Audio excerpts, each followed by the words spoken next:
Symbols are everywhere. Whether you realize it or not, your day is filled with them. The red heart on your phone screen, a universal sign of love, a stop sign at the crossroads, a symbol of caution urging you to pause. Even a ring on someone's finger can represent eternity, commitment, or love.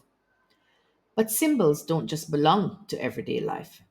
They play a vital role in literature too, adding layers of meaning that make stories richer and more profound. In literature, symbolism refers to using objects, characters, or events to represent larger ideas or concepts.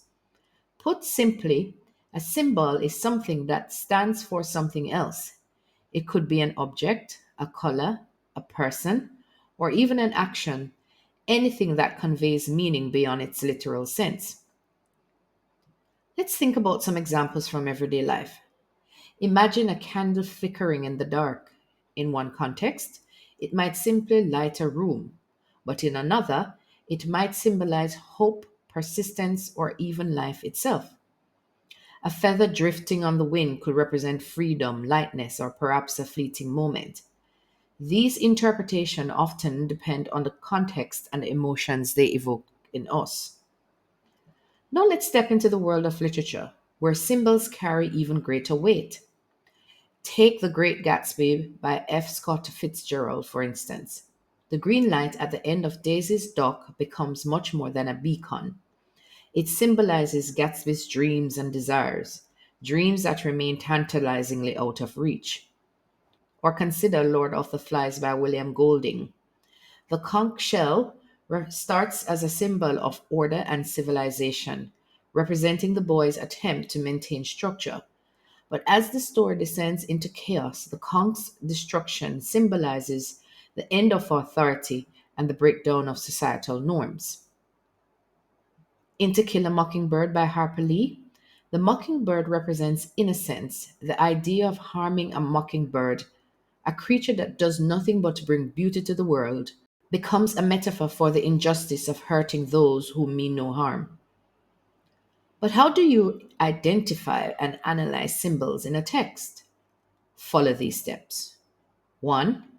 Identify the symbol. Look for repeated objects, images, or motifs. Ask yourself, why does this keep appearing? 2. Consider the context. What's happening in the story when the symbol appears? 3. Think about themes. How does the symbol connect to the larger message or theme of the text? 4. Interpret. What could it represent? Sometimes a symbol can have multiple meanings depending on its context. Symbolism is what makes stories resonate long after we've read the final page. It invites us to look deeper, to uncover hidden meanings, and to connect with the text on a personal level. Authors use symbols as a kind of dialogue with their readers, challenging us to think, reflect, and feel. So the next time you pick up a book, keep an eye out for those subtle hints and recurring images. What do they mean? What might the author be trying to say? If you've spotted an interesting symbol in a book, why not share it? Let's keep the conversation going. Thanks for watching, and remember, every story has layers. It's up to us to peel them back and discover what lies beneath. Don't forget to subscribe for more literary adventures. Let's continue exploring the beauty and power of literature together.